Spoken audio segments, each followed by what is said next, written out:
Angkatan bersenjata Yaman kembali meluncurkan rudal kepada militer Israel di Eilat, selatan Palestina yang diduduki.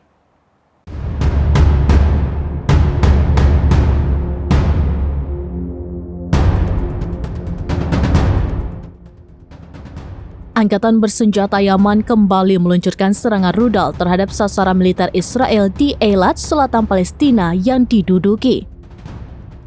Unit rudal Angkatan bersenjata Yaman meluncurkan sejumlah rudal bersayap ke berbagai sasaran militer entitas Israel di al-Rashrash, pemukiman Eilat. Dalam pernyataannya, mereka menegaskan akan terus melakukan operasi militer hingga agresi Israel terhadap rakyat Palestina di Gaza dan tepi barat berhenti. Sementara media Israel melaporkan bahwa sirine diaktifkan di Eilat akibat rudal jelajah yang diluncurkan dari Yaman.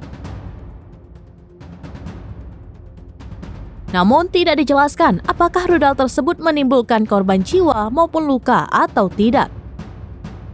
Selain menggempur wilayah Israel dengan rudal, Yaman juga kembali menegaskan akan melanjutkan operasi mereka terhadap kapal-kapal Zionis di Laut Merah. Kapal yang menjadi target itu baik yang dikelola perusahaan Israel, terafiliasi dengan Zionis hingga berbendera Israel. Angkatan Laut Yaman juga akan menargetkan pihak militer manapun yang melindungi Israel. Mereka juga akan menargetkan kapal yang terlibat bisnis terkait bongkar muat barang dengan kapal-kapal Israel atau berinteraksi dengan mereka. Jika tidak ingin diserang, kapal yang melewati Laut Merah diminta untuk menjauhi kapal Israel.